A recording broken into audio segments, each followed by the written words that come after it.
उसको बुला के साइन करवाए, नहीं है और आके गए। अगर आप सुन रहे हैं प्रभु जी, जो लोग ग्रास रूट पे काम करते हैं उनका इतिहास लिखा जाता है, और जो लोग हवा में काम करते हैं वो कागज की नाव की तरह चले कर लेना था सर। ये आज विचार कर रहे हैं अपन की जब पूरा साल ही खत्म होने आया, आप क्या कर लेंगे? नुकसान हो रहा है, अपने घर पे नुकसान हो रहा है तो अपन फटाफट काम करते ही नहीं करते। फिर यहाँ नगर पालिका का धनी धोनी कोई नहीं है। दादागिरी नहीं चलेगी, दादागिरी नहीं चलती है। नहीं गलत। नाथद्वारा नगरपालिका बोर्ड की बैठक में अगले वित्तीय वर्ष का बजट पेश। नाथद्वारा नगरपालिका की आगामी वित्तीय वर्ष 2024-25 के लिए बजट बैठक रविवार को हुई। शहर के सोकाड़ा नगर स्थित पालिका सभागार में पालिका अध्यक्ष मनीष राठी की अध्यक्षता में आयोजित बैठक में वित्त शाखा के कार्मिक ने बजट पेश किया। इसमें बताया कि 286 करोड़ 70 लाख 66 हज़ार रुपये का बजट पेश किया। पिछले वित्तीय वर्ष का बजट प्रस्तावित 205 करोड़ 17 लाख 93 हज़ार रुपये था, जिसमें 81 करोड़ 52 लाख और 73 हज़ार रुपये की बढ़ोतरी हुई। नाथद्वारा नगरपालिका बोर्ड की बैठक काफ़ी हंगामेदार रही। देखिए लाइव वीडियो। इसमें शो हो रहा है बिल्कुल सर। जो ड्यूज है अपना यस और जनरेट हुआ है यस वो इसमें नहीं है। 10 करोड़ रुपए आपने मांगा, 3 करोड़ रेवेन्यू जनरेट हुई 31 दिसंबर तक, तो इसमें बहुत बड़ा अंतर है। नहीं सर, मैं ये इसको explain करना चाहूँगा। जो नगरीय आवासीय विकास के जो रूल्स हैं जिसके तहत हम प्लॉट सेल करते हैं, तो इसमें एक रेशियो रहता है कि 15% जो राशि है वो 7 दिवस में जमा करानी होती है। शेष 35% राशि 240 दिवस में एप्लीकेंट जमा करा सकता है, और बाकी बची हुई जो 50% राशि है वो 365 दिवस में जमा करा। तो इससे कंडीशन प्रकार बिल्कुल मिराज का कितना आया? 15%, 35%, 50%। मिराज का सर अगर करंट मंथ को ऐड करते हुए चलें तो 50% राशि आ चुकी है। वो इसमें परंतु ये फिगर 31 दिसंबर तक का है इस वर्ष है, इस वजह से 7 करोड़ की राशि इसमें ऐड नहीं है। उसमें पीडब्ल्यूडी को एजेंसी बनाया था, और पीडब्ल्यूडी का टाइटल लैंड 120 फीट रोड है। पार्किंग का पैसा हम ले रहे हैं, अब कोई मैनेजमेंट उसके मेंटेनेंस है, तो मेंटेनेंस के लिए पीडब्ल्यूडी बोलती है हम काहे को करें, पार्किंग का पैसा तो नगर पालिका ले रही है। ये जो कंट्रोवर्सी है इसको हम मेंटेनेंस भी बहुत आवश्यक हो गया 120 फीट रोड का। ये भी अपने को इस मीटिंग के प्रस्ताव में ने क्या है सर, ये जैसे अपने पास में आरटीडीसी से आया था कि भाई आप इसको हैंडओवर नगर पालिका ले ले। हमने उनको वापस ये लेटर लिखा है कि भाई या तो आप ये जैसे क्योंकि टूट फूट हो चुकी है इसमें बहुत ज्यादा मेंटेनेंस मांग रही है, मेंटेनेंस मांग रही है। 10 साल हो गए। ये लेटर लिखा उनको कि या तो आप इसका मेंटेनेंस का पैसा हमें दे दो, हम एस्टिमेट बना के दे देते, या फिर आप इसको एक बार पूरे को मेंटेन करके हमें हैंड ओवर ले लो ना रोड को पूरा नगर पालिका। वो दोनों लेटर लिखे हुए थे। कंट्रोवर्सी सर अभी मैडम भी आई थी आरटीडीसी की जो प्रिंसिपल सेक्रेटरी, आप प्रोसेस को करिए, कलेक्टर साहब विभागीय तौर पर प्रोसेस को पूरा करिए हैंड ओवर लेने का, वही बेस्ट होगा। वो कर दिया अपन ने। वो ये अपने ये चाह रहे हैं कि वो या तो पैसा दे हमें उसका मेंटेनेंस का, या वो खुद मेंटेन करके और फिर हमें हैंड ओवर दे, तो वो नहीं करेगा। और वो आज भी हो रही है, और उससे पब्लिक को भी काफी परेशानी होती है। और जो बाहर से पैसेंजर आता है उसको अगर कोई मोहल्ले वासी या कोई परेशान करते तो उसको टूरिस्ट को भी परेशानी होती है। और उसमें फायदा सिर्फ होटल वाले का, उसको पार्किंग देंगे ये बोल के रुकवाता है, और वो रोड पे गाड़ी खड़ी करवाता है। तो नगर पालिका की जो पार्किंग है, एक मंदिर मंडल की पार्किंग है, उसको भी लॉस होता है, वो गाड़ी वहां खड़ी नहीं होती है। तो ये भी जमादार और जो नगर पालिका के अफसर थे उनसे कह के इस पार्किंग का भी थोड़ा समाधान मेरे हिसाब से कि लोगों को ज्यादा नुकसान भी नहीं हो और कानून के तहत भी चले, तो कोई न कोई रास्ता निकालने, भले पेइंग गेस्ट है, भले होम स्टे है, लोग परेशान नहीं हो। ऐसा नहीं है कि अपन यहाँ कानून बना रहे हैं उसके लिए 90% लोगों को अपन यहाँ नोटिस दे रहे हैं, आप फायर सेफ्टी करो नहीं तो होटल सीज कर देंगे। ये कार्यक्रम मत करना। क्योंकि होम स्टे पेइंग गेस्ट के लिए भी सेफ्टी रिक्वायरमेंट्स तो है ही है, कोई ना कोई होंगे वो कानून। हाँ, तो उस हिसाब से चले तो कानून के साथ भी चले और लोगों को नुकसान भी नहीं हो जाता, तो निगम को भी फायदा। बोल अपने खेमे से निकाल दो, जिस खेमे में डालनी है वहाँ डालो, तो वो वहाँ से आए अपने। जी बेटे जो इनको उसको बुला के साइन करवाए, नहीं है और आके गए। अगर आप सुन रहे हैं प्रभु जी, एक बार कोई भी बोले, सत्ता पक्ष का विपक्ष वाला बोले, उसको सुन ले, उसके बाद जो आपको जवाब रजिस्ट्रेशन के बाद अगर उसमें कोई हादसा हो जाता है तो जिम्मेदार कौन होगा? आप बताओ। चलो इस बोर्ड में कि आपने रजिस्ट्रेशन किया है, आपने होटल चलाने की अनुमति दी है, तो अब जिम्मेदारी किसकी होगी? हमारी होगी। और उसके अलावा रेवेन्यू का सबसे बड़ा लॉस, रेवेन्यू जनरेट अपन ये कर सकते हैं कि स्पेशल अगर कोई बाइलॉज बनाते हैं तो जैसे अपन आवासीय का अगर कॉमर्शियल करते हैं तो डीएलसी का 40% अपन लेते हैं सर। तो डीएलसी का 40% वो सारी होटलें वाले जमा कराने को तैयार है। आप उन होटल एसोसिएशन की मीटिंग बुलाओ, उनका सारा एक परफॉर्मा तैयार करो, एक बाइलॉज बनाने के लिए स्पेशल मीटिंग बुलाओ, उस बाइलॉज का परफॉर्मा बना करके आप स्टेट गवर्नमेंट को भेजिए। आप ये सोच नहीं सकते हो कम से कम 20 से 25 करोड़ रुपए की इनकम अपने को इस बोर्ड में हो सकती है। कोई बड़ी बात नहीं है और ये इजी गोइंग काम है जो अपन कर सकते हैं। लेकिन कितने ही समय हो गए इस बात को करते हुए, ना किसी ने इसमें इनिशिएट किया है कि अपन करें और ये आराम से कर सकते हैं। इसमें मैं निवेदन करूं, ये लेकिन उसमें क्या है सर, जैसे एक तो 2004 में PIR लगी थी हाई कोर्ट में आवासीय में व्यवसायिक मतलब काम के लिए, और एक अभी गुलाब कोठियाली की 2017 में जो है PIL थी। दोनों ही PIL में ये साफ इंस्ट्रक्शन है कि आवासीय उसमें परिसर में किसी भी तरह की कॉमर्शियल एक्टिविटी नगर पालिका या नगर परिषद नगर निगम उसको रेगुलाइज नहीं करेगी। ये पूरे राजस्थान की समस्या है, राजस्थान ही नहीं भारत भर की समस्या है कि जहाँ भी आवासीय क्षेत्र है उनमें होटलें भी चल रही है, क्योंकि सारे टूरिस्ट जहाँ भी पहले से वहाँ सब आवासीयों में शुरू से ही होटलें चल रही है।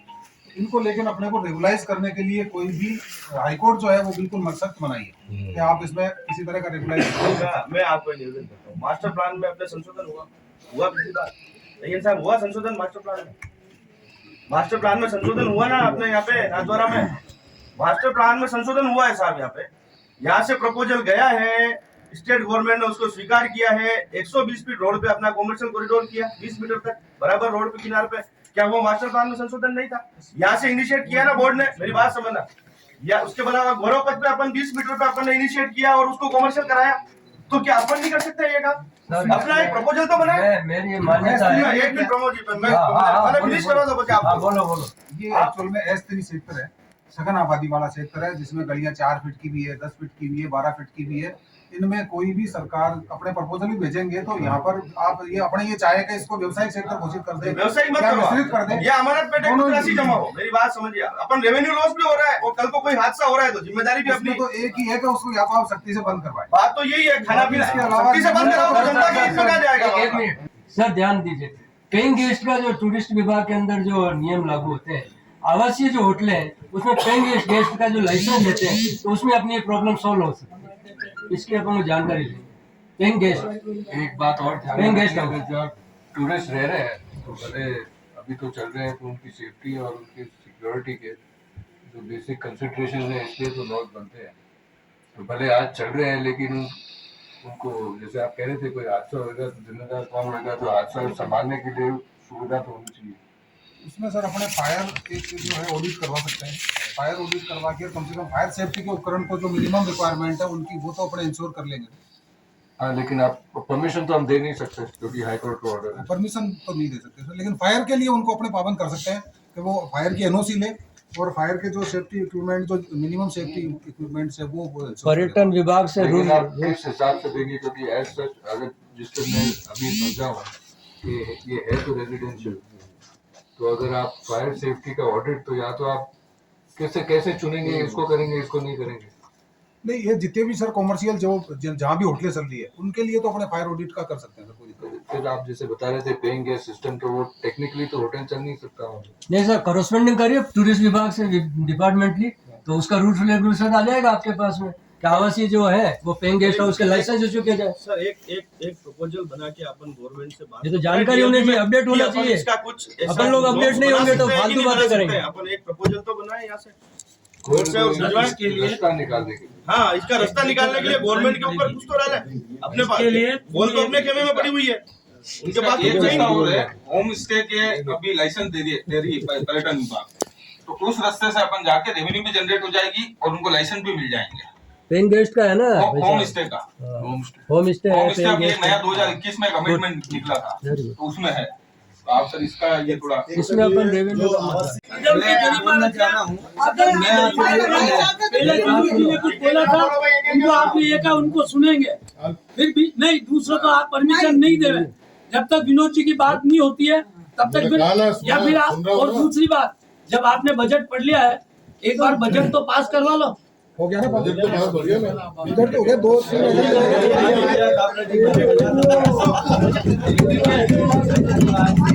सुनो आप पहले।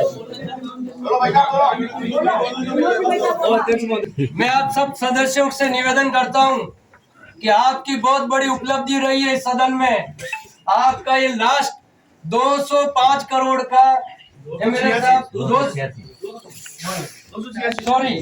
सॉरी नहीं बोलूंगा, नहीं, सेमीफाइनल बजट था 205 करोड़ का एमएलए साहब, और फाइनल बजट आपका 286 करोड़ 70 लाख।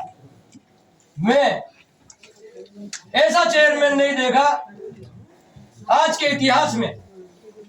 चेयरमैन हमारे बहुत से रहे, परेश जी के दादाजी भी रहे, ग्रास रूट पे काम करते थे।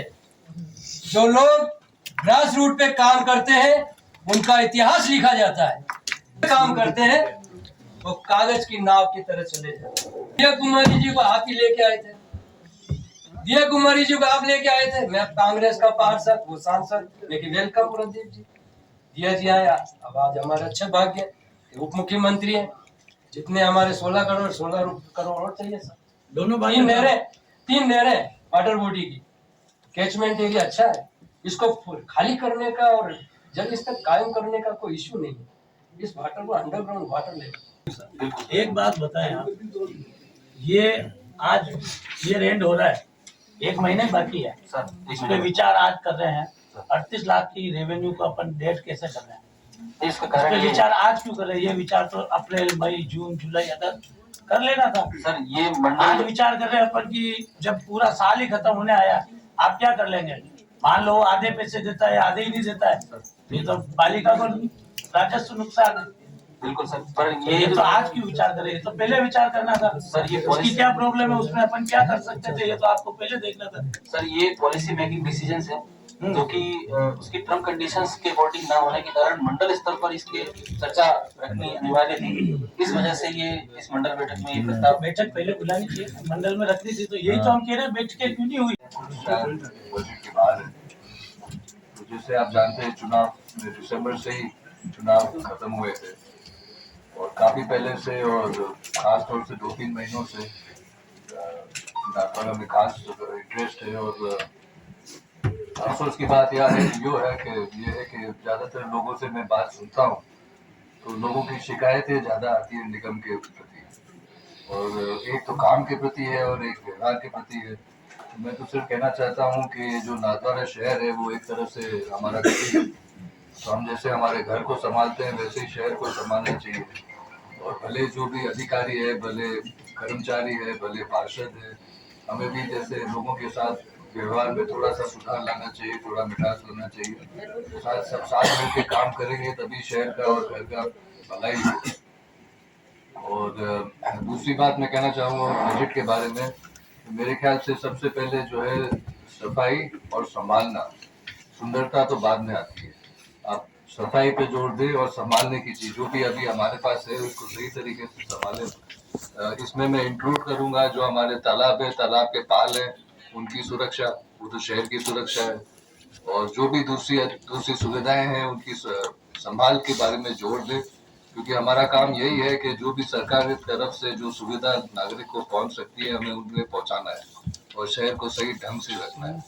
तो इसी को ध्यान में रखते हम सब साथ मिलकर काम करेंगे तो शहर के लिए भलाई होगा।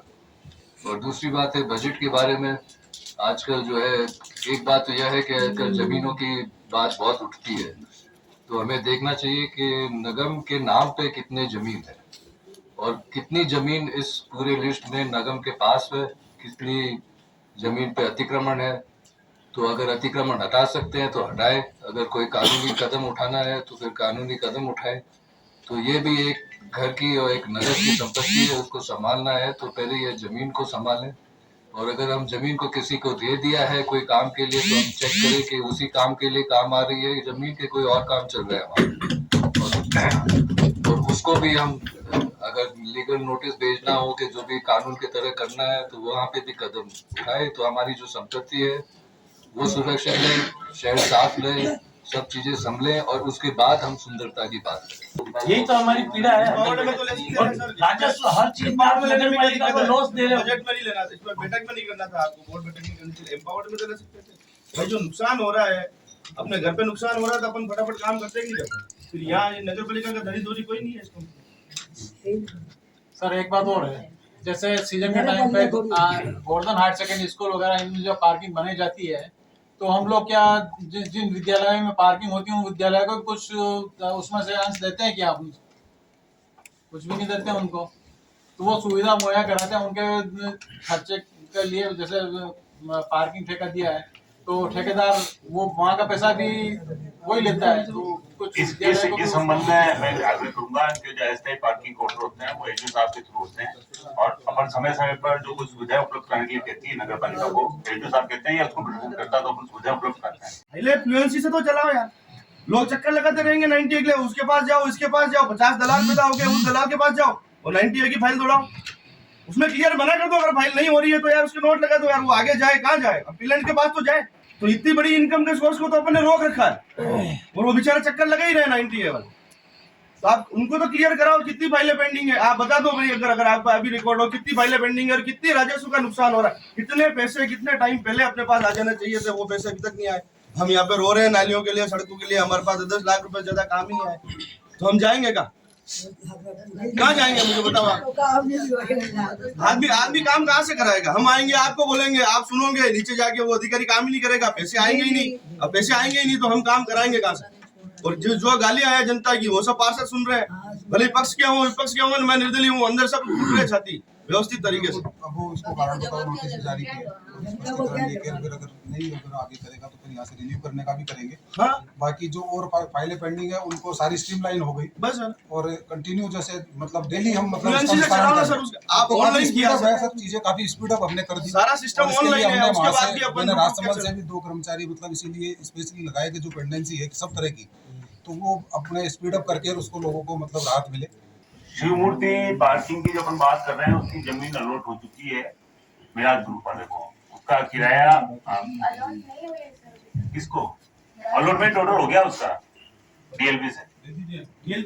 नगर पालिका ने कर दिया क्या? नगर पालिका का जो उसको डिमांड दिया है पार्किंग का उसका पैसा जमा हो चुका है। 34 का वार्ड तो जब जानती भाई मरा दे, ये दादागिरी नहीं चलेगी, इतना दादागिरी नहीं चलती है। नहीं गलत, मैं और आज के लिए जाती हूँ। सुनो और ये मैं बात सुनो, एक कुंडी बना दी और 20 छोरों के लारे कर दिया और मैं उठने में आई, उज्जवल का 10 फोन आया कि ललिता जी आपके वार्ड में कुंडी किसने बनाई? पहले तो ये बताओ। कुंडी बनी और इन्होंने शिकायत बनाई है, इन्होंने शिकायत और चेयरमैन साहब ने लेटर नहीं दो बना। चेयरमैन साहब अन्ना वार्ड में क्यों नहीं तो मेरे को पूछते हैं, मैं कहना चाहती हूँ चोर वाले तो आप कर रहे हो, मैं कर रही हूँ क्या? और सब ये कर्मचारी लोग जो काम करता है चलो निकल जाइए। अरे तुड़ा नहीं गई, वो कुंडी तुड़ा नहीं। अरे वो कई बात नहीं लगाई हो गई और मेरे को लड़ाई कर रही जो बात बताती वो मेरे तो नहीं, वो लड़ाई करते तो अच्छा नहीं लगता और मेरे को झूठा पटक देते। ये तो ठीक है, मैं होशियार हूँ, हर बात मैं ले ली। द मारुति नंदन ग्रैंड नाथद्वारा स्थित एकमात्र ultra luxurious 5 star hotel, Rajsamand जिले की एकमात्र 5 star hotel the Maruti Nandan grand में भोजन की स्वादिष्ट थाली अब सिर्फ 290 रुपए में। श्रीनाथ जी की नगरी नाथद्वारा में इस सुनहरे अवसर का आनंद अवश्य उठाएं।